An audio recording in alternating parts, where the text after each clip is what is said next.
अच्छा, directly syllabus पे जाने से पहले थोड़ा सा हम अपने बारे में बता देंगे। ऑलरेडी मेरे बारे में जानते होंगे, पिछले सेमेस्टर में, फर्स्ट सेमेस्टर में हमने आपको कुछ नोट्स वगैरह प्रोवाइड किया था। अपना काम ही यही है दोस्त। जो ग्रेजुएशन के बच्चे हैं उनके लिए हम लोग एक प्लेटफॉर्म रन करते हैं जिसका नाम है कॉलेज बडी। और कॉलेज बडी बोले तो कि आपके कॉलेज का बडी, बडी मतलब भाई जैसा, ठीक है। कि नहीं हम आपको ज्यादा मतलब क्या कहते हैं, टीचर जैसा ज्ञान देने की कोशिश करते हैं। हम आपको रियल प्रैक्टिकल चीजें समझाते हैं जो पढ़ के आप सही में जॉब में या फिर अपना आगे करियर में यूज कर पाए। ट्रस्ट में जो चीजें हम पढ़ाएंगे और समझाएंगे वो सिर्फ एग्जाम तक लिमिटेड नहीं होगा। अगर आप उस बात को जेन्युइनली सुनते हैं, उसको अपने लाइफ स्टाइल, अपने आप अगर कहीं कुछ जॉब करते हुए, कुछ लोग ऐसे ऐसे भी हमें मिले हैं जो जॉब कर रहे हैं ऑलरेडी एंड साथ में बस ये बीबीए कर रहे हैं, तो वहां पे अगर आप इन चीजों को अप्लाई करेंगे, ट्रस्ट में काफी मजेदार चीज है। क्या ये बात समझ में आया? जिसमें कि सबसे पहला ही सब्जेक्ट अपना बहुत इंटरेस्टिंग है जिसको हम लोग बोलते हैं मैनेजमेंट।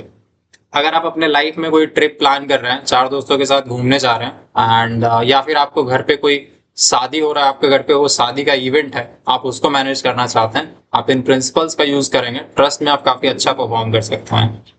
क्या ये बात समझ में आया? देखिए, एक चीज होता है, जब हम लोग फिजिक्स पढ़ते थे ना तो दो टाइप का फिजिक्स होता है। एक होता है थियोरेटिकल फिजिक्स और एक होता है अप्लाइड फिजिक्स, जिसको हम लोग बोलते हैं एप्लीकेशन वाला फिजिक्स। मैथमेटिक्स में भी था, एक थियोरेटिकल था और एक था अप्लाइड मैथमेटिक्स।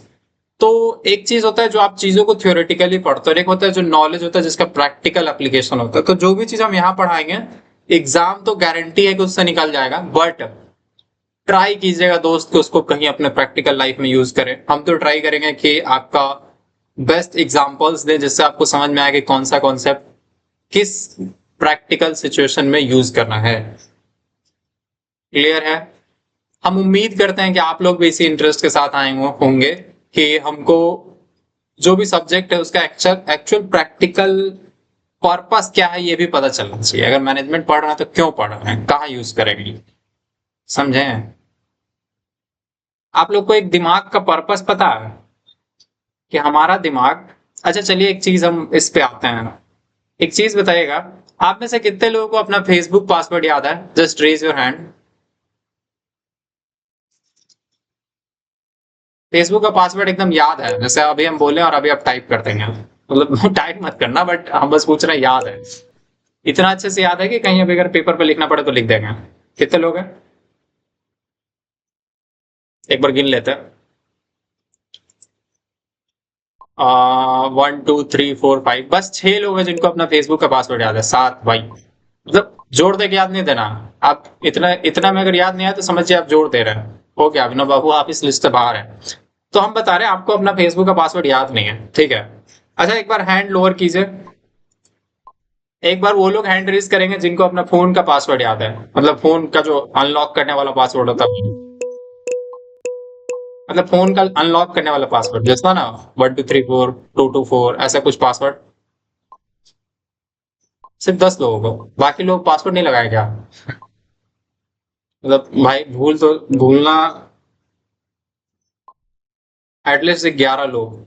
और हमको लगता है सबको याद होना चाहिए भाई, फोन का पासवर्ड कौन ही भूलता है? अगर भूल रहे हो तो भी मोरल ऑफ द स्टोरी यही है कि 13, हाँ तो फिर भी बेटर नंबर है। जबकि उधर 5 6 लोग दे रखे दिख रहे थे, इधर 13 लोग दिख रहे हैं। हाँ पैटर्न है तो पैटर्न भी याद है ना भाई। मेरा ये बताने का पर्पस बस इतना था कि हम लोगों के दिमाग का एक रूल होता है कि जो इन्फॉर्मेशन काम का है उसको ज्यादा अच्छे से याद रखो, और जो इन्फॉर्मेशन कम, मतलब जो इन्फॉर्मेशन ज्यादा यूज होता है, ऐसा समझिए जिस इन्फॉर्मेशन का ज्यादा बार बार यूज हो रहा है उसको अच्छे से याद रखो, और जिस इन्फॉर्मेशन का यूज बहुत कम हो रहा है, कहीं नहीं यूज हो रहा, उसको भूल जाओ। मतलब भूल भी जाओ या फिर उसको बहुत जोर दे के याद देना होता है। जैसे फेसबुक का पासवर्ड आपको याद करना पड़ेगा, 1 2 3 4 डाले थे, @ डाले थे कि नहीं डाले थे, डेट डाले थे। जबकि फोन का पासवर्ड नींद में भी टाइप करोगे तो टाइप हो जाएगा। सो द पर्पस वाज कि क्यों हम ये पूरा कहानी सुना रहे थे, आपके दिमाग का एक बेसिक रूल है कि जो इन्फॉर्मेशन जितना काम का है वो इतना अच्छे से याद रहेगा। मेरा पर्पस इस रामायण को बताते टाइम इतना ही होगा कि आपको ऐसा लगे कि इसको कहीं यूज कर सकते हैं और आप उसको कहीं यूज करें, और यूज करके आपको ऐसा दिमाग को एहसास हो जाए कि ये सब बात याद रखने का है। समझें कि हम जो ये कॉलेज बडी का प्लेटफॉर्म वगैरह जो चला रहे हैं ना दोस्त, आप लोगों को लगता है मैनेजमेंट सिर्फ बीबीए का सब्जेक्ट है? नहीं भाई, बीसीए में भी था। तो उधर जो ये सब चीज हम पढ़े थे ना, इसको हम एक्चुअल में अप्लाई किए हैं और हमको बड़ा बढ़िया रिजल्ट मिला है। कहते हैं ना, ये वाला साबुन लगाइए और आपका त्वचा, क्या बोलते हैं वो, संतूर मम्मी जैसे चमके। तो वही हम बता रहे हैं, मैनेजमेंट एक बार पढ़िए, लाइफ में आपको काफी ज्यादा प्रोडक्टिव चीजों को देखने का मौका मिलेगा, मतलब आप देखेंगे खुद को भी काफी अच्छा करेंगे। तो मैनेजमेंट बेसिकली है क्या, process of planning, organising, directing, controlling and leading is called management, मतलब लीडिंग ऑर्गेनाइजेशनल रिसोर्सेज, इसको बोलते हैं मैनेजमेंट। देखिए इसमें कुछ कुछ चीजें आता है, प्लान करना, ऑर्गेनाइज करना, स्टाफिंग करना, डायरेक्ट करना, कंट्रोल करना, सबका एक एक पर्पस है, सबका कुछ स्टेप्स है, मैनेजमेंट का कुछ टाइप्स भी है, एक एक चीज हम डिस्कस करेंगे। अच्छा, इस सब्जेक्ट को कुछ लोग प्रिंसिपल ऑफ मैनेजमेंट कहते हैं, हम ज्यादा लंबा नाम नहीं, सिंपल मैनेजमेंट याद है। क्या पढ़ना है, मैनेजमेंट है। अच्छा, कॉन्सेप्ट्स की बात करें तो जहां तक हमको याद, मेरा मेरा याददाश्त कहता है, पहले प्लानिंग समझेंगे कि ऑब्जेक्टिव्स या गोल सेट करना है। कोई भी मैनेजमेंट ना शुरू करने से पहले गोल सेट करता है कि करना क्या है, और एक चीज सेट ऑफ एक्शंस, कि वो कौन से एक्शंस है जिससे उस गोल को अचीव कर सकते हैं। अभी लिखने को तो हम प्लानिंग का डेफिनेशन भी लिख दे सकते हैं कि गोल्स डिसाइड करते हैं और साथ में सेट ऑफ एक्शंस जो उससे जिससे वो गोल अचीव होगा। बट इतना डेप्थ में नहीं चलते हैं क्योंकि सिलेबस डिस्कस कर रहे हैं, तो शॉर्ट में हम बताते हैं। प्लानिंग का मतलब बेसिक था कि गोल डिसाइड करना और साथ में वो कौन से एक्शंस है जिसको लेके हम वो गोल अचीव कर सकते हैं। प्लानिंग के बाद क्या चीज आता है, ऑर्गेनाइजिंग।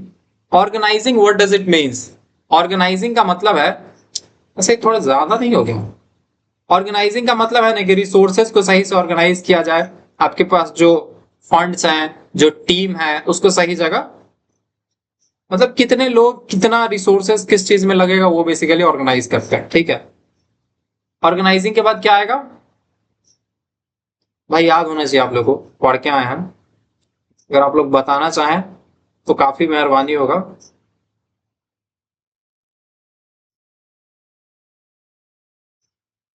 डायरेक्टिंग, डायरेक्टिंग का मतलब कि डायरेक्ट करना, हाँ एक स्टाफिंग आता है, आप चाहे तो इसको पहले लिख सकते हैं। स्टाफिंग मतलब to appoint the right person at right time at right place, मतलब सही आदमी को सही जगह पे सही समय पे पहुंचा देना ही स्टाफिंग है। इसमें आपका ट्रेनिंग भी आता है, एम्प्लॉयज का हायरिंग, रिक्रूटमेंट, ये सब कुछ आता है। ओवरऑल बहुत बढ़िया चीज है। अगर आपका कोई दुकान भी है ना, तो आप कल से उसको बिजनेस बोलेंगे और आपको उसमें स्टाफिंग ढूंढेंगे कि अच्छा सा एक खिलाड़ी लाएंगे, उसको ट्रेनिंग देंगे, उसको सिखाएंगे कि कस्टमर को कैसे लूटना है, मतलब सॉरी, कैसे 50 रुपए की चीज को 15 रुपए बताना है, राइट, 15 नहीं 115 बताना है, और फिर बाद में उससे 100 रुपए लेकर उसको खुशी खुशी भेज देना है। स्टाफिंग के बाद आता है कंट्रोलिंग, सबसे लास्ट स्टेप है। स्टाफिंग के बाद आता है आपका डायरेक्टिंग। अच्छा, कुछ लोग इसको लीडिंग भी कहते हैं, लीडिंग मतलब लीड करना, अपने टीम को मोटिवेट करना, सही टाइम टू टाइम गाइड करना, ऐसा कुछ बात है। लास्ट स्टेप क्या था, कंट्रोलिंग। ओवरऑल आपके सिलेबस में यही चार चीजों को पढ़ना। कंट्रोलिंग का किसी को टाइप याद है, तीनों टाइप, अरे एक होता है ना फीड फॉरवर्ड, जो पहले अप्लाई किया गया कंट्रोल, कंकरेंट कंट्रोल जो प्रोसेस के साथ में एक होता है, वो क्या, फीड फॉरवर्ड था, कंकरेंट कंट्रोल था, एक और कुछ था जो मतलब बाद में अप्लाई होता था, कोई ना, इसको देख लेंगे। तो मैनेजमेंट में क्या है, यही पांच चीज पढ़ना है। हाँ, कंट्रोलिंग का टाइप क्या होता है, वही तीन होता है जो बोल रहे हैं। स्टेप्स में था कि स्टैंडर्ड स्टैब्लिश करो, फिर उसको एक्चुअल परफॉर्मेंस को मेजर करो, उन दोनों में डेविएशन देखो, मतलब कंपेयर करो, डेविएशन देखो आया तो उसको करेक्टिव मेजर्स लो। भाई ये सब थ्योरी हम इतना बार पढ़ चुके हैं और पढ़ा चुके हैं, मैनेजमेंट बीसीए के टाइम से ही पढ़ा रहे, तो इस सब्जेक्ट पे आप भरोसा रख सकते हैं कि 10 दिन में आप किसी को पढ़ा दीजिएगा, इतना हम पढ़ा देंगे। क्या ये बात समझ में आया? अब उसमें भी रेगुलर क्लास नहीं, सिर्फ 2-3 दिन इसका क्लास होगा। हम गारंटी देते हैं कि आप किसी को पढ़ा देंगे मैनेजमेंट, इतना हम आपको बता देंगे। सेकंड सब्जेक्ट पे चले, इतना ही पढ़ना था दोस्त। अच्छा, मैनेजमेंट में कुछ टाइप मैनेजर्स होता है, टाइप्स ऑफ मैनेजमेंट में लेवल होता है, top level management, mid level, lower level, इस सब चीज पे भी पढ़ेंगे। मैं भी कॉमर्स में पढ़ी हूँ। दैट्स प्रेटी गुड, बढ़िया बात है। इसको दूसरा रंग से लिखते हैं। सेकंड सब्जेक्ट क्या था, ऑर्गेनाइजेशनल बिहेवियर, यानी कि किसी ऑर्गेनाइजेशन में, मतलब किसी, क्या कहते हैं उसको, ऑर्गेनाइजेशन या फिर मान लीजिए बिजनेस में, उसमें पीपल्स कैसे आपस में इंटरेक्ट करेंगे, पीपल या ग्रुप, मतलब लोग या ग्रुप के साथ, या कोई ग्रुप एक ग्रुप के साथ कैसे रिएक्ट करेगा, मतलब कैसे कम्युनिकेट और इंटरेक्ट करेगा, इसी चीज के बारे में पूरा आपका सब्जेक्ट है, इसको बोलते हैं ऑर्गेनाइजेशनल बिहेवियर। अब मुद्दा या मुदालय क्या कहता है, ये क्या है? ये हम लोग थोड़ी देर पहले इसका क्लास ले रहे थे, सबको बंद कर दो। और आप लोगों को बताना ऑर्गेनाइजेशनल बिहेवियर के बारे में। ये क्या है? अच्छा, ये PYQ है। एक मिनट। बी बी सॉरी 201 मिल गया। ये PDF हमको दिखाना है। अच्छा, ये 201 है।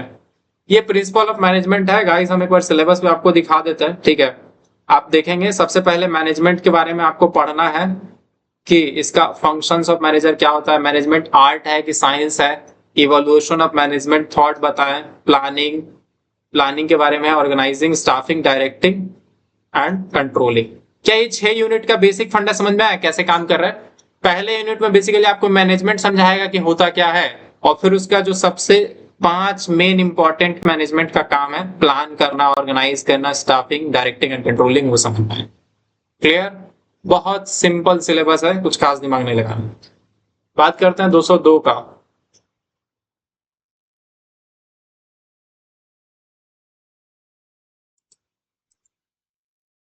डुप्लीकेट हमको ना यहां से ये वाला ओपन करना है ताकि दिख जाए हमको सब। Right click, open in new tab. चलो यही रहने दो। मिल गया ऑर्गेनाइजेशनल बिहेवियर। इसका सिलेबस भी कुछ इजी है। सबसे पहले चीज आपको बताएगा कि ऑर्गेनाइजेशनल बिहेवियर का इंपॉर्टेंस क्या है, मतलब ऑर्गेनाइजेशनल बिहेवियर कहाँ यूज होता है, तो ये हम पहले ही बता दिए। कैसे एक ग्रुप या फिर ग्रुप ऑफ पीपल आपस में कैसे इंटरेक्ट करेगा उसके बारे में बात करना है। अच्छा, ये वही PDF है जो आप लोग को दिखाए थे, ऐसा समझिए बड़ा मस्त है, इससे बाहर से कुछ पूछवे नहीं करेगा एग्जाम में। बिहेवियर एंड कॉजन की, मतलब ऑर्गेनाइजेशनल बिहेवियर कैसे काम करता है, ठीक है। अब इसमें कुछ वर्ड्स बताए हुए कि, अरे हटो, पर्सनैलिटी क्या होता है, परसेप्शन क्या होता है, परसेप्शन मतलब कैसे, ऐसा समझिए ना कि किसी एक चीज को आप अलग से परसीव करते हैं, परसीव मतलब किस नजरिया, कि आप किसी चीज को कैसे फील करते हैं या समझते हैं, ठीक है। लर्निंग एंड एटीट्यूड, भाई सिलेबस पता है, डायरेक्ट क्लास स्टार्ट करते हैं ना। मतलब देखिए, सिलेबस तो पता है बट डायरेक्ट क्लास स्टार्ट ना करने का ये पर्पस है क्योंकि बहुत सारे लोग ऐसे हैं जो सिर्फ एग्जाम के टाइम में पढ़ते हैं, तो वो लोग काफी दिनों से घूम रहे थे, हमको बोले थे कि भाई तुम शुरू से शुरू करना, क्योंकि हमको तो ये भी याद नहीं कि सब्जेक्ट का बड़ा 10 मिनट, 10 मिनट वो 5 मिनट मिनिमम वेट कीजिए, हम खत्म करते हैं इसको, ठीक है। मोटिवेशन, इसमें सबसे इंपॉर्टेंट चीज यही है कि मोटिवेशन क्या होता है, ठीक है, किसी काम को करने के लिए जो शक्ति चाहिए। लीडरशिप, इंटरपर्सनल इफेक्टिवनेस, इंटरपर्सनल मतलब एक पर्सन से दूसरे पर्सन के बीच में कैसे और ज्यादा कम्युनिकेशन बेटर होगा, इंटरपर्सनल कम्युनिकेशन।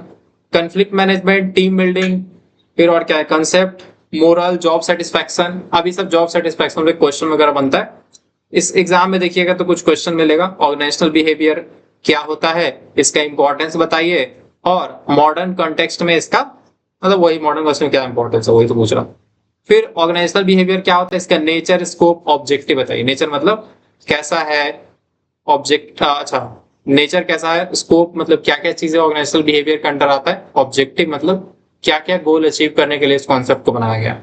ऐसा बहुत सारा चीज पढ़ेंगे, तब तक नेक्स्ट सब्जेक्ट पे चलते हैं क्योंकि बोर ना हो जाए आप।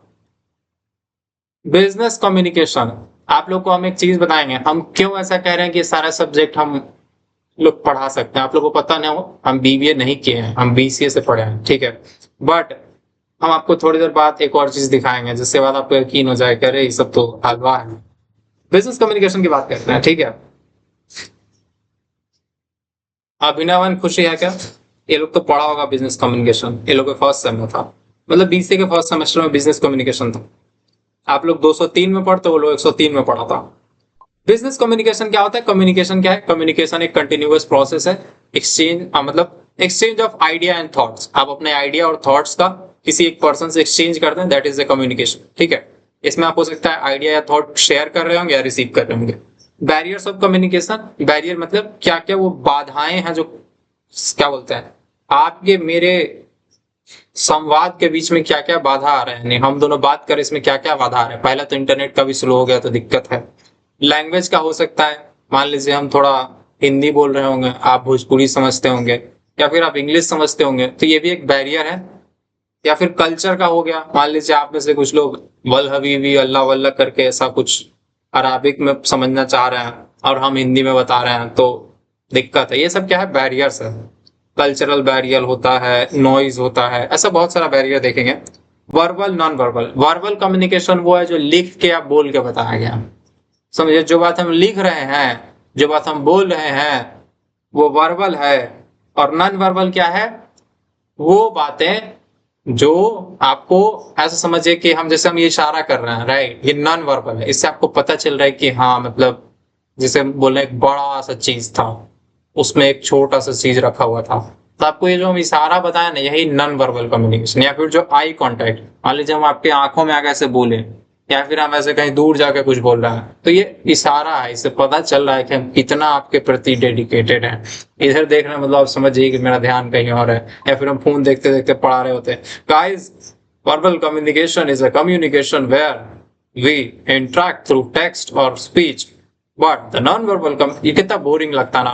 तो नॉन वर्बल कम्युनिकेशन जैसे कि बॉडी लैंग्वेज, वॉइस का टोन, वॉइस कितना हाई है, वॉइस का पिच कैसा है, ये सारी चीजें नॉन वर्बल कम्युनिकेशन में आती हैं। अच्छा, वही राइटिंग में, राइटिंग का टोन क्या है, राइटिंग में मतलब ऐसा समझिए टोन या फिर उसका एनर्जी, उसका टेम्परेचर।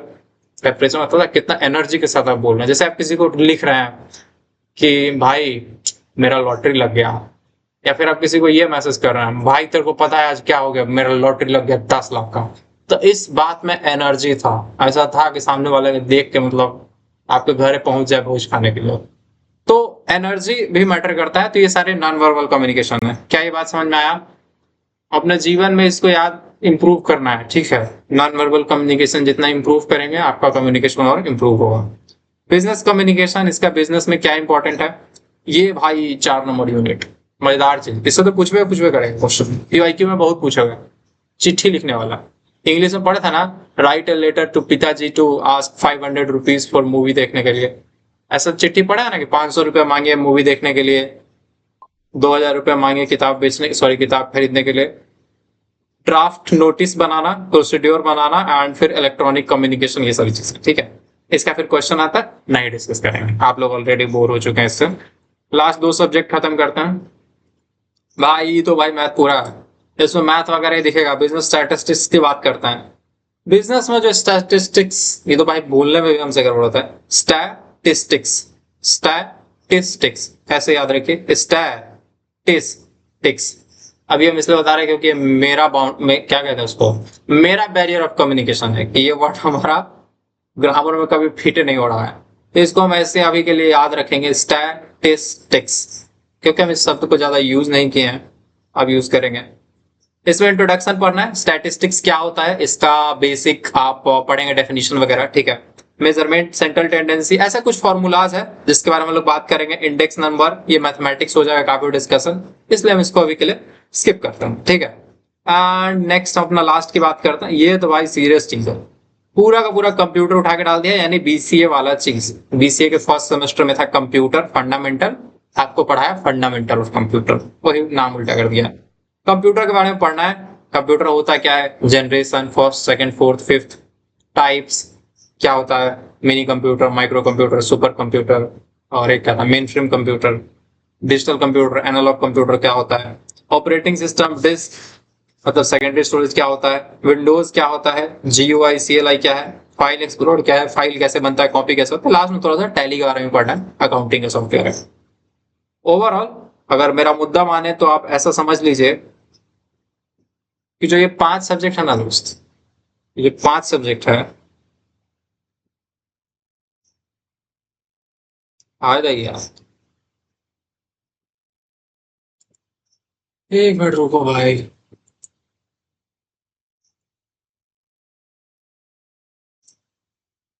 गुड, यही हम ढूंढ रहे थे, मिल गया।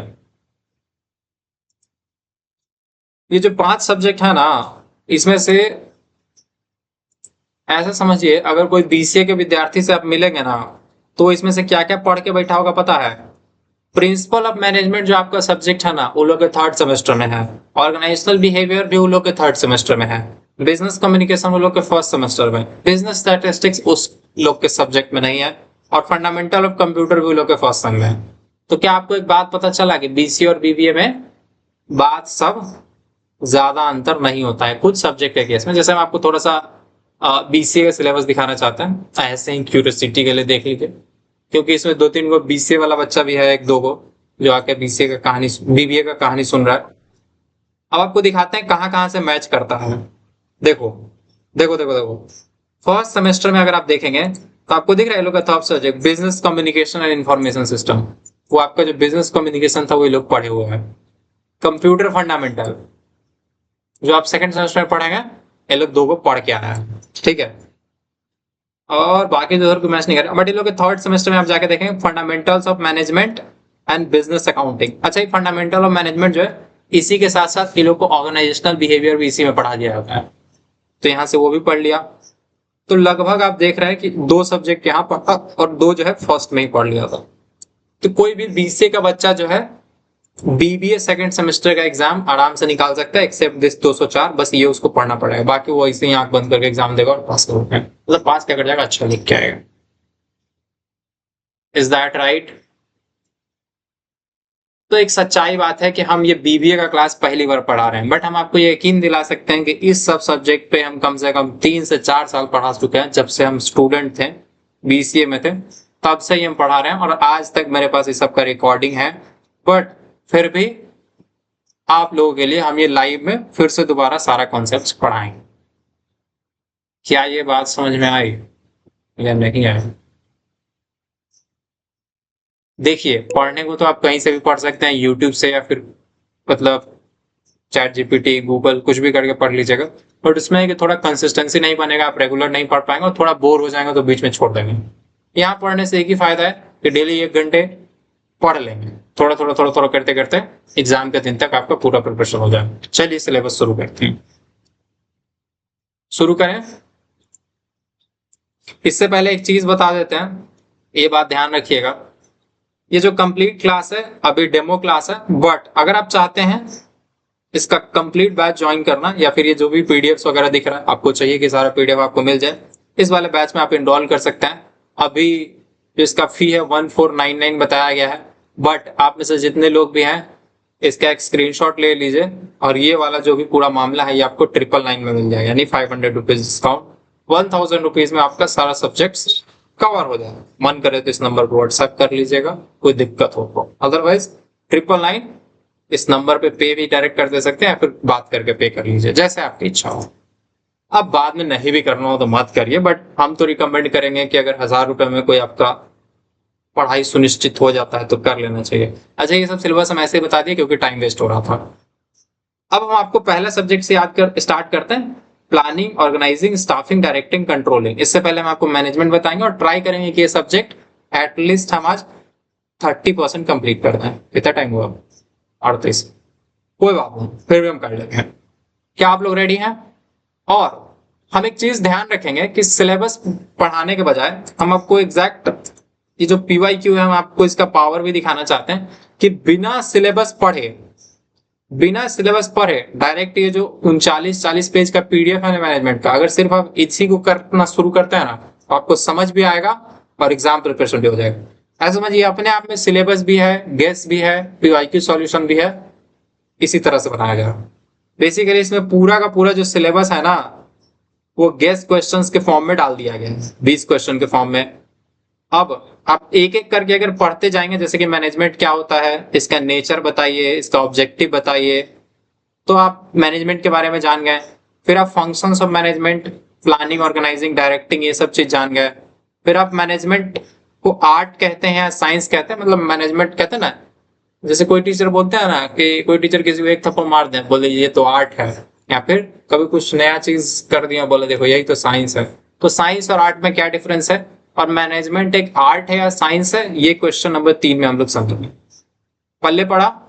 अब आप नोटिस करना कि ये सिलेबस को ही आपको बस एक्सप्लेन किया जा रहा है क्वेश्चन के फॉर्म में कि मैनेजमेंट क्या होता है, फंक्शंस ऑफ मैनेजमेंट, आर्ट है कि साइंस है, फिर इवोल्यूशन ऑफ मैनेजमेंट थॉट्स। तो आप देखिएगा नेक्स्ट क्वेश्चन आपको दिखेगा इवोल्यूशन ऑफ मैनेजमेंट थॉट। अगर ये 4 क्वेश्चन कर लेते हैं तो यूनिट 1 कंप्लीट। क्लियर है। ये सारे क्वेश्चन फ्री में मिल सकता है। Sorry this is not possible. ये अगर 4 क्वेश्चन कर लेते हैं तो पहला यूनिट खत्म। अच्छा सिर्फ यूनिट खत्म होगा क्या, नहीं, आप एक बार पीवाईक्यू में आके देखिए, सबसे नीचे जाएंगे, इसमें 37 नंबर पेज होगा शायद। देखिए एग्जाम में क्वेश्चन भी यही पूछता है, 2024 का क्वेश्चन पेपर है। देखिए पूछ रहा है इवोल्यूशन ऑफ मैनेजमेंट थॉट बताइए। आप जो चौथा क्वेश्चन में पढ़े थे वही चीज है। हेडिंग रॉन्ग है। अच्छा देख लेते हैं कहां पे रॉन्ग है, एक बार हम अनम्यूट करने का ऑप्शन देते हैं, रुक जाइए। प्रिंसिपल ऑफ मैनेजमेंट की जगह बिजनेस कम्युनिकेशन लिखा हुआ है। मे बी वो टाइपिंग एरर होगा, हम उसको देख के फिक्स कर देंगे, घबराना बिल्कुल नहीं है, छोटी सी बात है। तो देखिए ये 4th नंबर क्वेश्चन जो आप प्रैक्टिस किए थे ना वही है, what do you mean by management, इसका ऑब्जेक्टिव बताइए। फर्स्ट नंबर क्वेश्चन में ही पढ़े थे what is management, what is management and क्या पढ़े थे, फिर पूछ रहा है प्लानिंग। अब प्लानिंग वगैरह आपका नेक्स्ट यूनिट है, मतलब पहला अभी जो 4 क्वेश्चन बताएंगे वो भी कर लीजिए तो एग्जाम में 2 बन गया, बना ना 2। और आपको दिखाना चाहते हैं नेक्स्ट 2025 का क्वेश्चन पेपर देखिए, इसमें देखिए what is management, functions of management detail में बताइए। अगर आप सेकंड नंबर क्वेश्चन करेंगे इस गेस का तो आपका ये क्वेश्चन हो गया। ये थ्योरी ऑफ मोटिवेशन, ये इसमें नहीं, मोटिवेशन का पार्ट है। हाँ मैनेजमेंट क्या है, आर्ट एंड साइंस दोनों है, इसको एग्जांपल से बताइए। ये आपका शायद 3rd नंबर क्वेश्चन गेस से रिलेट करता है। तो ऐसा देखिए अभी जो ये 4 क्वेश्चन हम बताएंगे आपको जो यूनिट 1 का है, अगर आप इसको कर लेते हो तो एग्जाम का मिनिमम 2 क्वेश्चन बन जाएगा। क्लियर है। 5 बनाना होता है ना भाई, तो आधा प्रिपरेशन अभी के 10 मिनट में हो जाएगा। कहानी सुनने के लिए रेडी हैं। मैनेजमेंट क्या होता है, इसका नेचर, ऑब्जेक्टिव, ये तो हर बार पूछते ही पूछता है, फंक्शंस मैनेजमेंट। आगे चलते हैं, एक बार फिर से रिकॉल करते हैं क्या बताएंगे।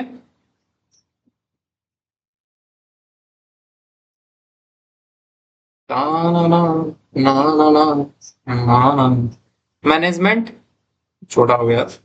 मैनेजमेंट ठीक है, इसका नेचर, ऑब्जेक्टिव। नेचर मतलब कैसा नेचर है, मैनेजमेंट क्या है, कंटिन्यूअस प्रोसेस है, हमेशा चलता रहता है। आपकी वॉइस ब्रेक हो रही है, प्लीज आप चैट में लिख सकते हैं जो भी आपका डाउट हो। ठीक है। नेक्स्ट फंक्शंस ऑफ मैनेजमेंट, मतलब मैनेजमेंट का काम क्या क्या है, वही planning, organising, directing, controlling. Management art है कि साइंस है, ये सबसे बड़ा डिबेट है, और आपको हम बताते हैं सीक्रेट आंसर, मैनेजमेंट को आर्ट भी बोलते हैं और साइंस भी बोलते हैं। बेसिकली मैनेजमेंट क्या है, आर्ट और साइंस का कॉम्बिनेशन। ठीक है।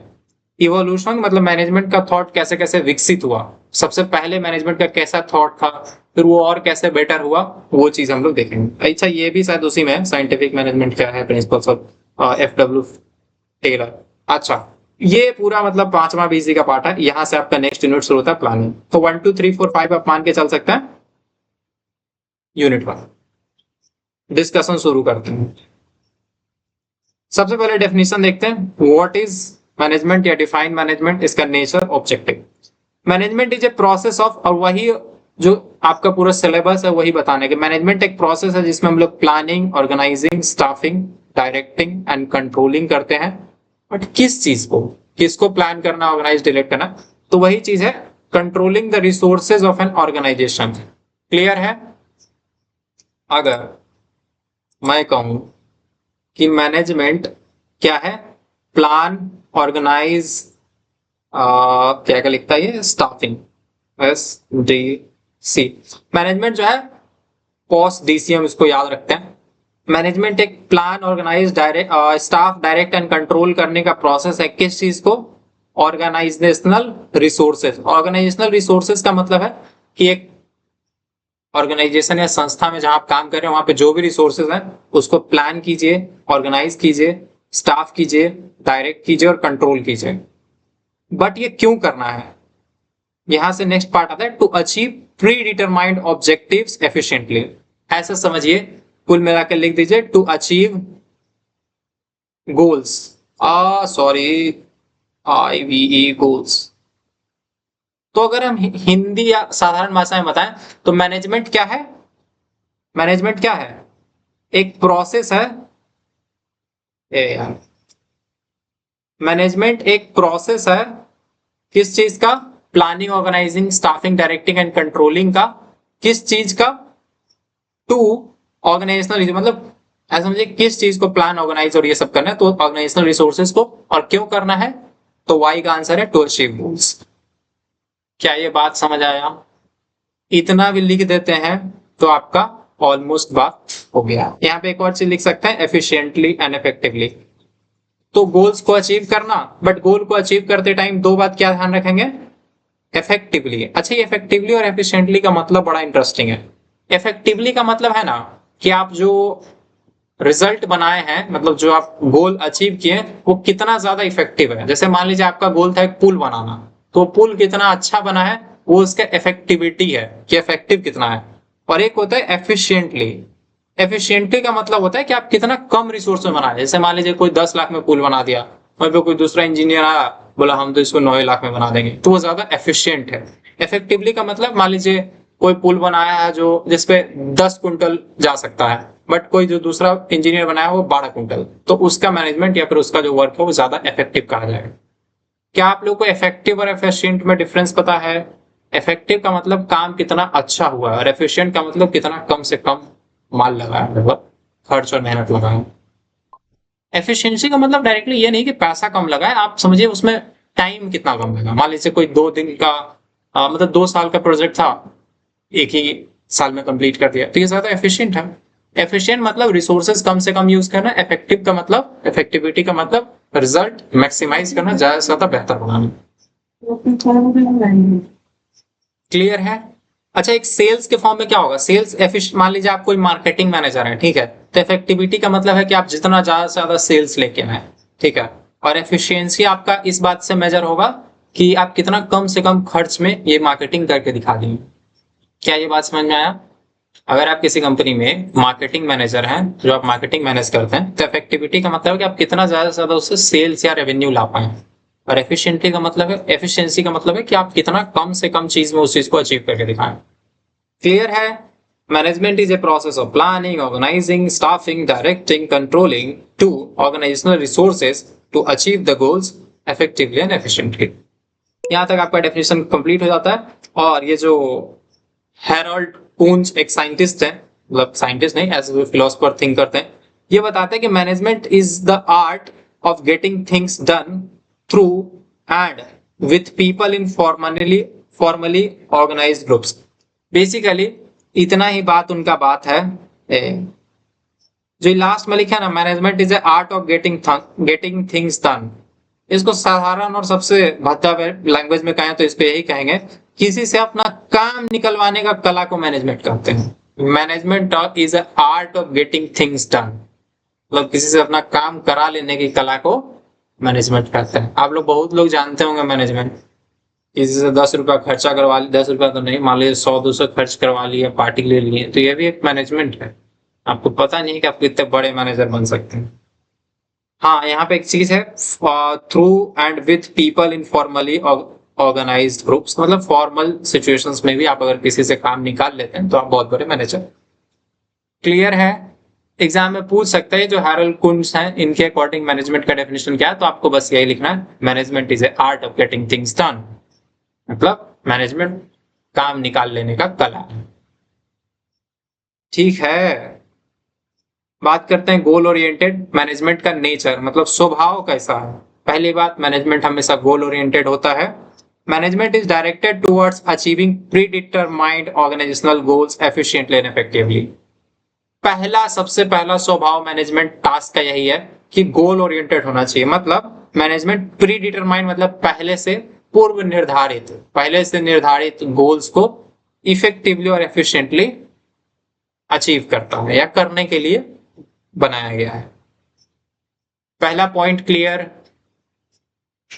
मतलब मैनेजमेंट ऐसे समझ नहीं कि आप सोचेंगे मैनेजमेंट सोचते सबसे पहली बात क्या सोचते हैं, पहले बात ये सोचते हैं कि गोल अचीव होना चाहिए, पहले से डिसाइड हुआ गोल इफेक्टिव और एफिशिएंटली अचीव हो जाए। दूसरा है यूनिवर्सल प्रोसेस। यूनिवर्सल प्रोसेस कहता है कि मैनेजमेंट सर्वव्यापी है। सर्वव्यापी मतलब सब जगह लगता है। आप जो अपने घर में किसी से मैगी छीन के खा रहे हैं, मतलब मान लीजिए मैगी का जुगाड़ ले रहे हैं, तो वो भी एक तरह का क्या है, वहां पे भी थोड़ा सा मैनेजमेंट यूज होता है। तो कहता है management is applicable in all types of organisation such as business firm, educational institution, hospital में, गवर्नमेंट ऑर्गेनाइजेशन में, मतलब हर जगह।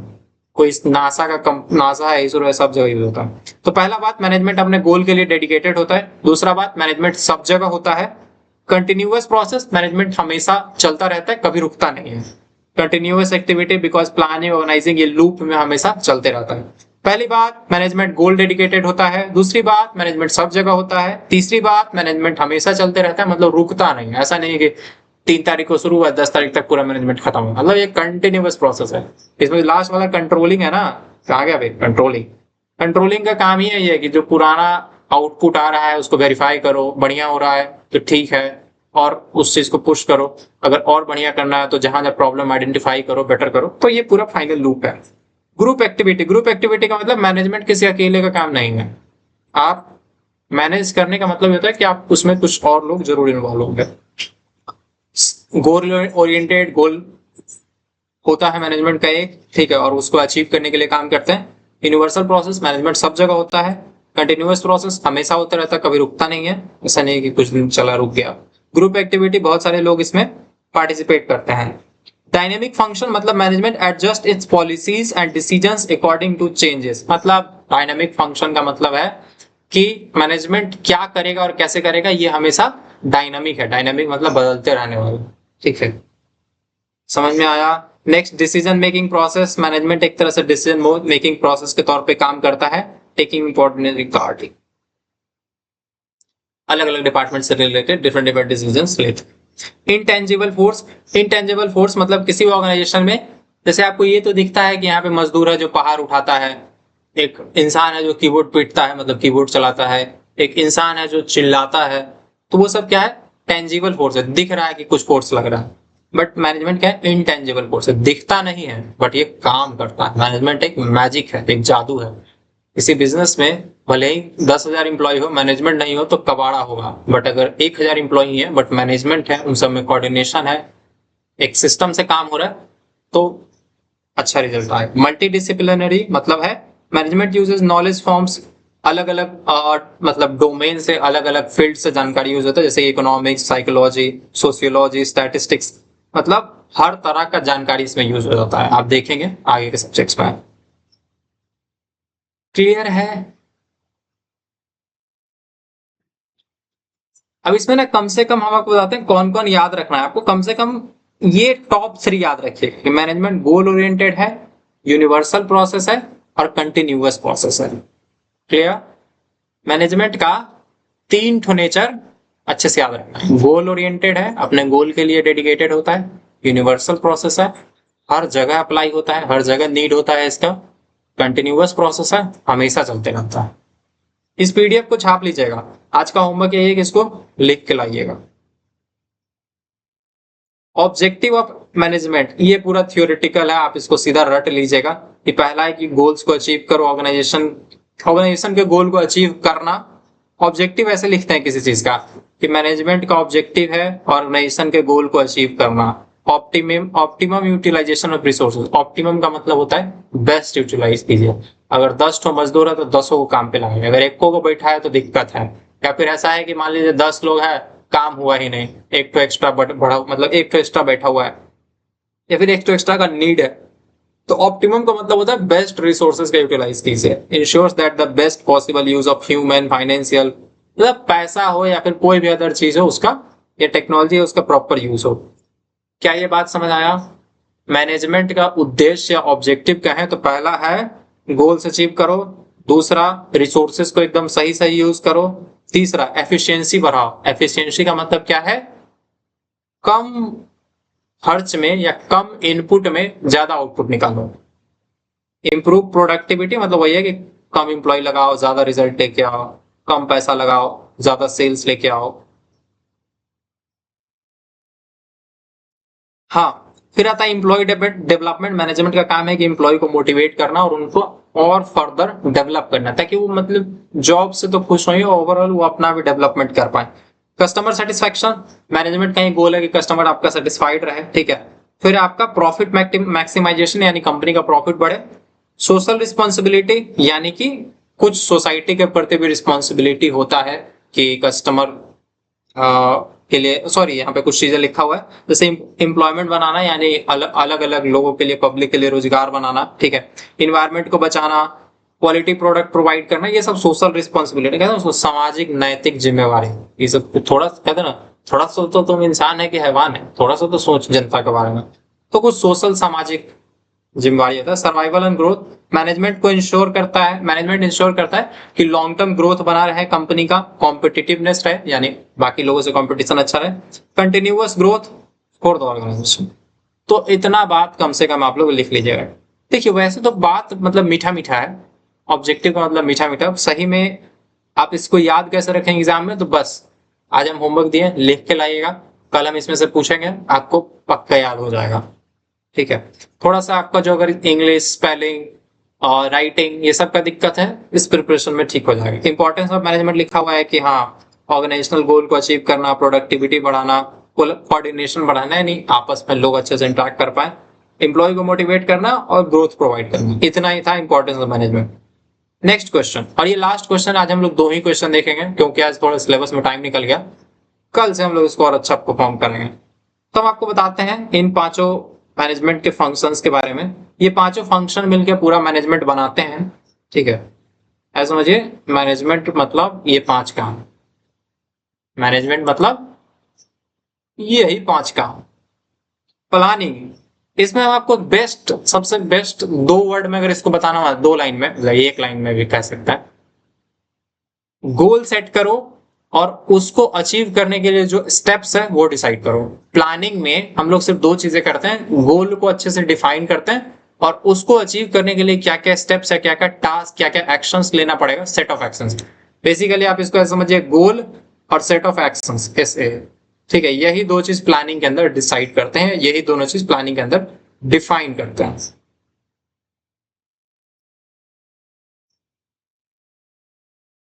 Planning is a process of deciding in advance what is to be done, मतलब क्या करना है, and how it will be done, और कैसे किया जाएगा। प्लानिंग का मतलब है what is to be done, क्या करने वाले हैं और कैसे करने वाले हैं। और कुछ और चीज है when it will be done and by whom it will be done। कुछ चीज अगर आप इसको ऐसे लिखना चाहें, आगे बेटा, अगर आप इसी बात को थोड़ा इसके लैंग्वेज में लिखना चाहते हैं तो आप ऐसे लिख सकते हैं,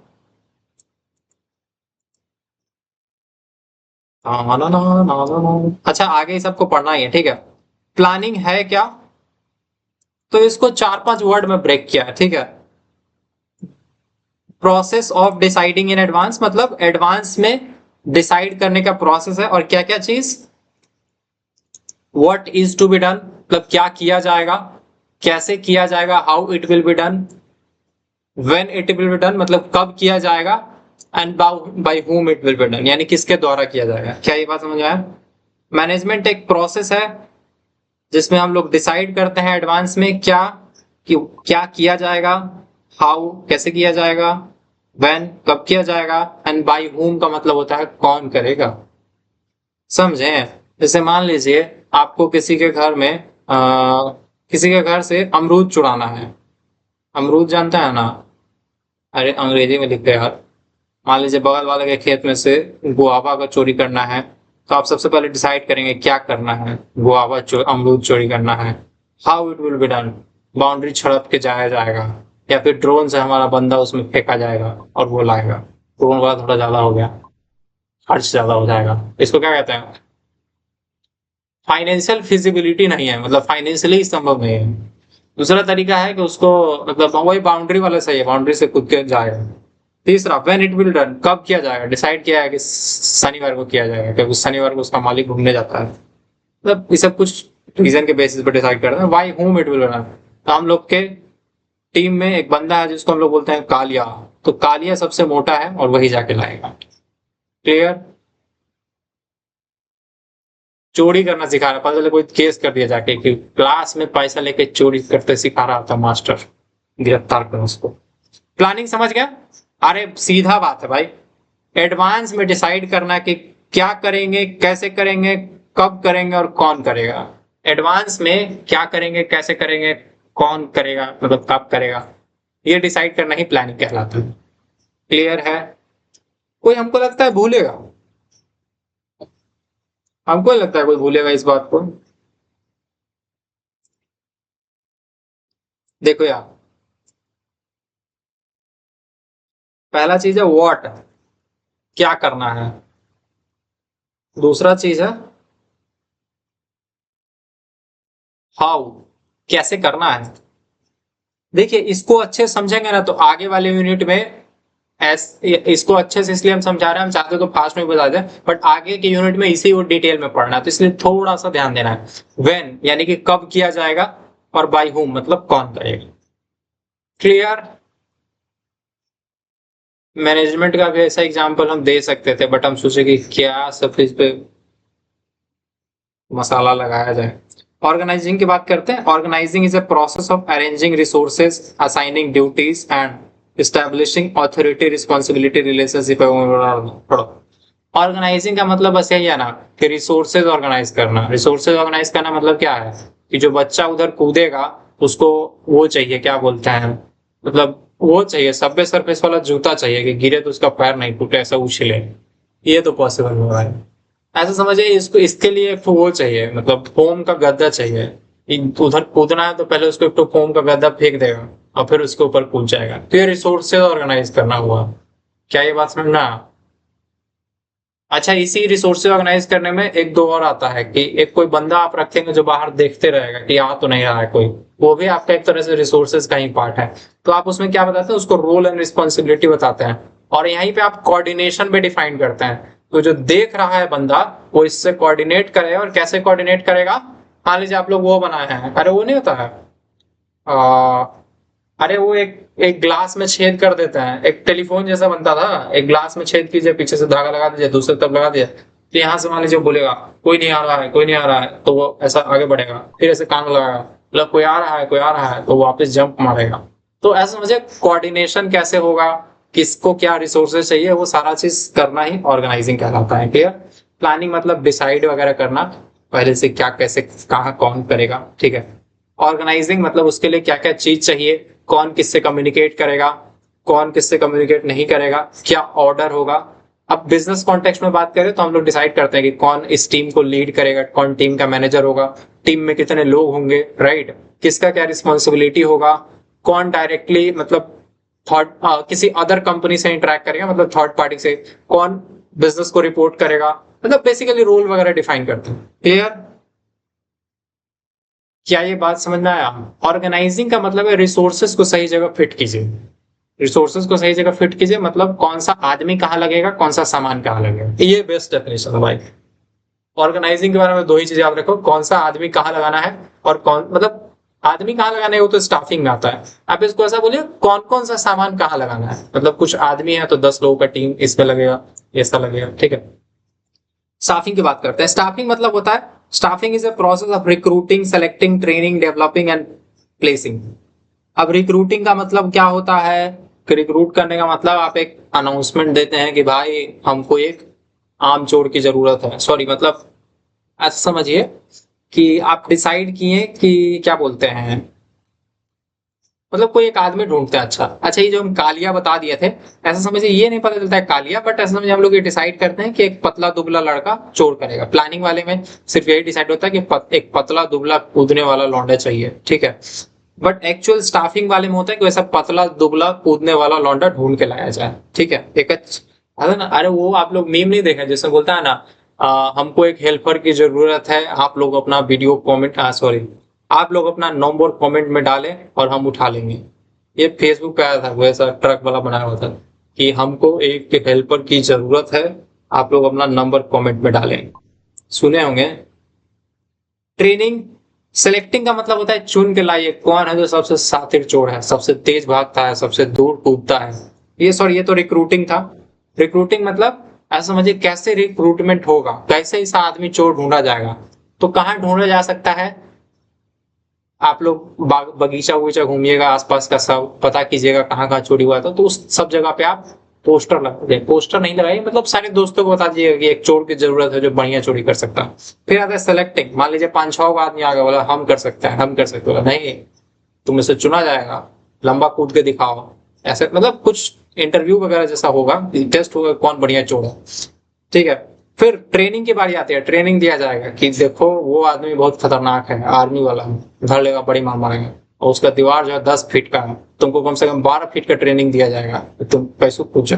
तो ट्रेनिंग आता है डेवलपिंग, मतलब और बेटर कीजिए, एंड लास्ट में आता है प्लेसिंग कि उसको काम पे लगा लीजिए। अच्छा सिर्फ एक ही रोल नहीं, हमको वो सुनने वाला आदमी भी चाहिए था जो रिस्पॉन्स दे जाए। उसमें हम लोग कैसे आदमी को ढूंढेंगे, जिसका चील का निगाह हो, दूर से ही देख ले 2 किलोमीटर से कि 6 फुट का आदमी आ रहा है, तो वैसा लोग को हम उसमें प्लेस करेंगे। प्लेसिंग का मतलब होता है उसको सही रोल में बैठाना। अब यही बात आप बोले था ना, placing the right person in the right job at the right time. मान लीजिए तेज आंख वाला को आप कूदने के लिए भेज दिए, जो कूदने में अच्छा था उसको देखने भेज दिए, गलत है ना, स्टाफिंग गलत है आपका। क्या ये बात समझ में आया? सब कुछ सही था, प्लानिंग सही था, ऑर्गेनाइज सही किए हैं, बट स्टाफिंग गलत करती है। जिसको कूदने भेजना था उसको देखने भेज दिए, जिसको देखने भेजना उसको कूदने भेज दिए। डायरेक्टिंग, डायरेक्टिंग होगा जैसे मान लीजिए आप चोरों का सरदार, आप प्लान करेंगे, चलो आज ही तो काम किया जाए, तो आप जो उन दोनों का टीम है उसको लीड कर रहे हैं, यानी आप उसको एक तरह से लीडरशिप प्रोवाइड कर रहे हैं, इंस्ट्रक्शंस दे रहे हैं, नेक्स्ट इंस्ट्रक्शन की अब क्या करना है, अब क्या करना है। इसी चीज को डायरेक्टिंग बोलते हैं। प्रोसेस ऑफ गाइडिंग, सुपरवाइजिंग, एक तरह से उसका सुपरवाइजर बने हुए हैं। मोटिवेट करते हैं, मान लीजिए चोरी करते समय कह दिया कि नहीं हमको पैर में मेहंदी लगा हुआ है, नहीं जाएंगे, उस समय आपको बताना होगा कि मेहंदी से ज्यादा कीमती अमरूद है, you have to be serious at any cost, just get that mango at any cost। Sorry mango था कि गुआवा था, उसको कैसे भी हासिल करना है, क्योंकि उसमें एक हीरा है। आप लोगों को हम स्टोरी में बताते हैं, एक्चुअली एक अमरूद ऐसा है जिसमें हीरा होता है, इसीलिए ये लोग इतना मेरा दिमाग लगा रहा है। कम्युनिकेटिंग विथ एम्प्लॉइज, उन सबसे बात करना, ठीक है, so that they perform their duties efficiently, मतलब सबसे बात करना, गाइड करना है कि देखने वाला सही से देख रहा है, कूदने वाला सही से कूद रहा है, और भी कुछ जो आप जितना भी पूरे प्रोजेक्ट में काम जितना भी आप लगाए हैं सब ध्यान से। कंट्रोलिंग सबसे इंटरेस्टिंग चीज आता है, ये आता है जब काम हो रहा होता है उस टाइम ध्यान रखना कंट्रोलिंग, या फिर उसके नेक्स्ट प्रोजेक्ट में ध्यान रखना। मान लीजिए पहला चोरी फेल हो गया तो नेक्स्ट प्रोजेक्ट में इसका डेटा यूज होता है। Controlling is a process of comparing actual performance with the planned standard. इसका एक एग्जांपल बताते हैं। मान लीजिए आप डिसाइड किए थे कि बंदा 5 मिनट में कूद के अंदर पहुंच जाएगा, बट हुआ क्या, बंदा लगा दिया 15 मिनट कूद के अंदर जाने में। तो आपको एक क्लियर दिख रहा है एज अ मैनेजर कि भाई एक्चुअल परफॉर्मेंस और प्लान स्टैंडर्ड, मतलब प्लानिंग कितना का हुआ था और एक्चुअल परफॉर्मेंस से बड़ा अंतर है, 10 मिनट का डिले चल रहा है। फिर क्या होता है, आइडेंटिफाइंग डेविएशन, मतलब आपको पता चल गया कि 5 मिनट का गड़बड़ी है, मतलब 10 मिनट का गड़बड़ी है। And taking corrective action, corrective action की मतलब कि इसको ठीक करने के लिए क्या किया जाए, तो ठीक करने के लिए ही करेंगे, उसको हंटर माना, बोला जल्दी चल भाई 10 मिनट देर पे है।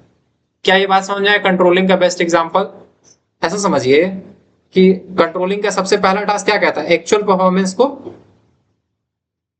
कंपेयर कीजिए एक्चुअल परफॉर्मेंस और प्लान स्टैंडर्ड में। मान लीजिए एक चीज परफॉर्मेंस है, कितना टाइम उसको कूदने में लगा, तो लगा 5 मिनट, लेकिन प्लानिंग में तो लिखा गया, सॉरी लगा 15 मिनट, लेकिन प्लानिंग में लिखा गया था कि इस काम को तो 5 मिनट में ही करना था।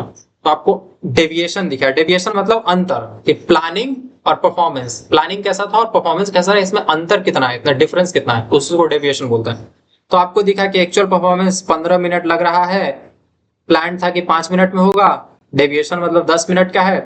करेक्टिव एक्शन क्या लिया, मतलब इसको फिक्स करने के लिए क्या किए, फिक्स करने के लिए कि उसको हंटर मारे, बोले भाई तेज चल, जल्दी चल, नहीं तो ऐसा वो पुरानी मूवी नहीं होता है कि मैंने तुम्हारे भाई को कब्जा कर लिया है, अगर ये काम 5 मिनट के अंदर नहीं हुआ तो वो जान से, सॉरी हाथ से जान धो देगा, धो बैठेगा, ऐसा कुछ भी धमकी दे दी, जल्दी काम होगा। तो आज के लिए इतना ही रहने देता है, ठीक है। इस सब का इंपॉर्टेंस पढ़ सकते हैं, प्लानिंग क्या करता है, ऑर्गेनाइजिंग, डायरेक्टिंग, कंट्रोलिंग। और आज के लिए इतना ही, 2 क्वेश्चन पढ़ के आएगा। हम उम्मीद करते हैं कि आपको ये अमरूद का कहानी याद रहेगा। इसके लिए शॉर्टकट है POSDC, ठीक है। POS मतलब प्लानिंग, ऑर्गेनाइजिंग, स्टाफिंग, और डायरेक्टिंग, कंट्रोलिंग लास्ट में आता है। ऐसा मुझे ये दोनों जो था ना, ये सब काम शुरू होने से पहले, कि पहले ही काम शुरू होने से पहले, मतलब चोरी शुरू होने से पहले प्लान होगा, ऑर्गेनाइज होगा, स्टाफ होगा, बट डायरेक्टिंग जो है एग्जैक्ट चोरी के टाइम पे होता है, या कंट्रोल जो है डायरेक्ट चोरी के टाइम।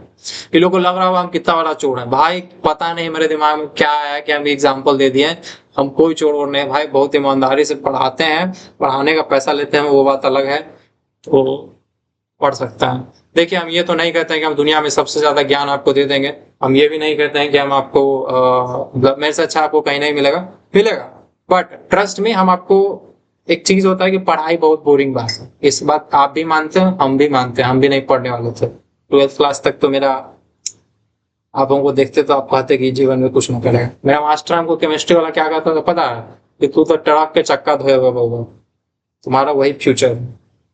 लेकिन हम ट्रक का चक्का नहीं धोए कभी, तो ऐसा बात हमारे बारे में कहा गया था। लेकिन फिर हम बीसीए में आए तो हम पढ़ने लगे, समझे, क्योंकि आप सिर्फ पढ़ाई करेंगे तो बोरिंग लगेगा ही लगेगा। तो हम आपको ये गारंटी देते हैं, अगर आप इस पर्टिकुलर, कहा गया खास बात, इस खास बात में ज्वाइन करते हैं तो हम अश्योर करते हैं कि आपका पहली चीज एग्जाम अच्छे से प्रिपरेशन हो जाएगा, दूसरा आपका मतलब थोड़ा सा इंग्लिश नॉलेज अच्छा हो जाएगा, राइटिंग स्किल अच्छा हो जाएगा, ताकि फ्यूचर में कहीं जॉब करेंगे तो अच्छा से मेल वगैरह लिख पाएंगे। देखिए हम वही बता दिए, मिनिमम जो हम बता रहे हैं 999 पे आप ज्वाइन कर सकते हैं। अच्छा आप में से कितने लोग हैं जो ऑलरेडी ज्वाइन है? कुछ लोग जो पहले से आए तो उनको हम कुछ और डिस्काउंट दिए थे, थोड़ा सा और हो सकता है। आप में से कितने लोग हैं जो पहले से आए हुए हैं, मतलब पेड में ज्वाइन है? भाई अभी भी लोग भाग गए, ये लोग सोच रहा होगा रिकॉर्डिंग तो मिलवे करेगा। एग्जाम कब तक होगा? देखिए एग्जाम नेक्स्ट मंथ होगा, बट इतना भरोसा रखिए कि अगर कल सुबह भी होने वाला होगा ना, तो रात भर में आपको सिलेबस कंप्लीट करा देंगे। और रही बात, स्टिल आपका ये जो कोर्स है 2 महीने तक वैलिड होगा, मतलब 2 मंथ तक इसमें आपको क्लास रिकॉर्डिंग ये सब मिलेगा, आपको सीखने को बहुत कुछ मिलेगा। देखो अगर सीखना चाहते हो तो भाई ये कोर्स बेस्ट है, क्योंकि वैसे भी आप घर पे इतना टाइम वेस्ट ही करते हैं, लगभग आपका पर डे आई गेस 10 से 20 रुपया खर्च आता होगा, 10-20 रुपया तो खा जाता है तुम लोग, सही में नहीं खा जाता है। बट अगर आप 10-20 रुपया में 2 महीने में कुछ अच्छा सीख सकते हैं, this is a perfect investment, इससे बेस्ट इन्वेस्टमेंट नहीं हो सकता। आप कपड़ा खरीद के पहन के मतलब उसको कर देते हैं, हम लोग भी यही समझा सकते हैं कुछ नहीं, 500 प्राइस सही रहता भैया। देखिए भाई हम 2 मंथ के हिसाब से हम लोग प्लान बनाए, क्योंकि एग्जाम जो है ना, हो सकता है अगस्त में ले ले, हो सकता है आगे ले जाए, ठीक है। तो एक चीज हम आपको बताना चाहते हैं, सिर्फ हम किसी 2 लोगों को ये ऑफर देते हैं, आप लोग याद रखिएगा। आज एक्चुअली कुछ लोग को ज्वाइन हम कराए हैं,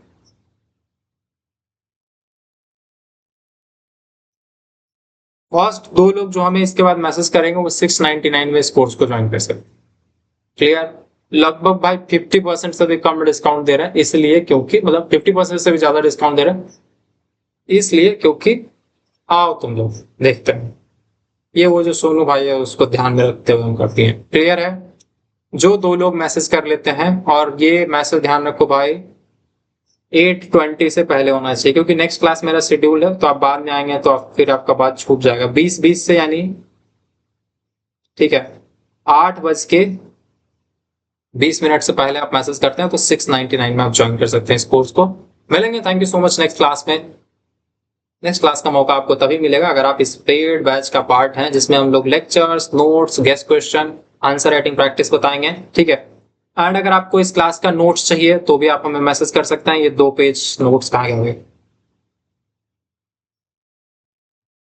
आपको बस क्लास ज्वाइन करना है, कहाँ गया ये, अच्छा ये 4th पेज है ना, 4, 5, 6, तो हमको 3 पेज चाहिए, राइट?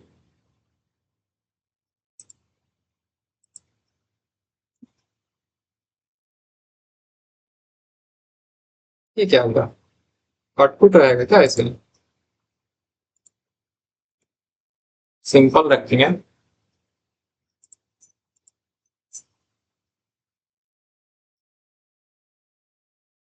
1, 2,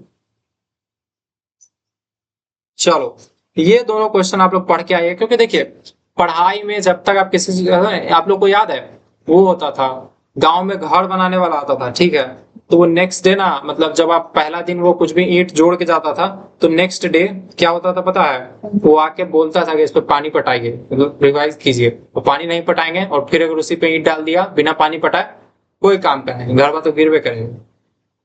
क्या ये बात समझ में आया?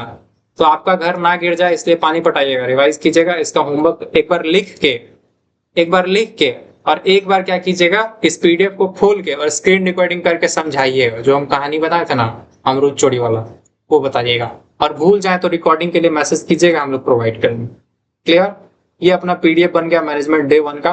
और ये 2 क्वेश्चन में से एक क्वेश्चन एग्जाम में रह करेगा। ये दोनों को भी इतना सही से पता है, एक क्वेश्चन का प्रिपरेशन हो गया। Thank you so much. बिना कोई चीट फिट के आप इससे लिख सकते हैं। Good night. अगर एक चीज और है भाई, रुक जाओ सब लोग रुक जाना।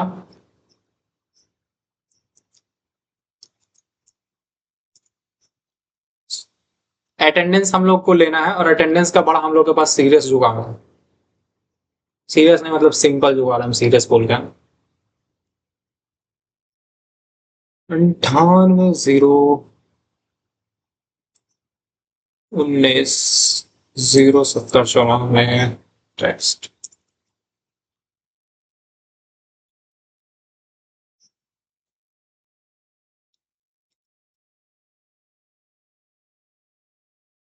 हाँ, एक लिंक दिया हम चैट में, आप लोग इस पे क्लिक करके डायरेक्ट जा सकते हैं। Mister team members please test this link. काम कर रहा है ना?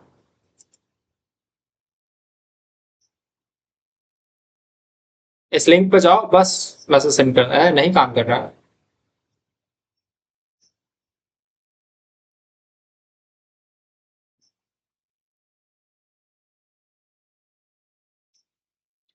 करना चाहिए भाई। खुशी टेस्ट कीजिएगा।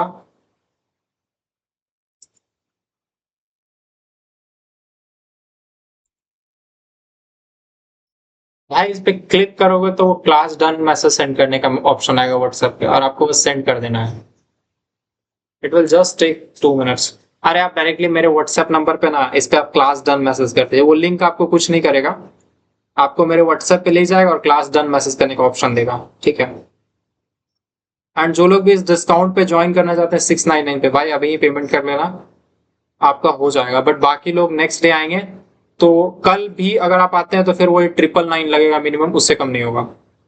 ठीक है? ओके, अपने को भाई ज्यादा लोग होंगे तो ज्यादा लोगों को बैठा के समझाना पड़ता है ना, होमवर्क चेक करना पड़ता है, ज्यादा लोगों का काम होता है। हमारी मम्मी हमारे सामने हंस रही है बैठ के, बोले रोटी बन रहा है, खाना खाओगे क्या? ठीक है, इस नंबर पे व्हाट्सएप मैसेज कीजिए, देखते हैं।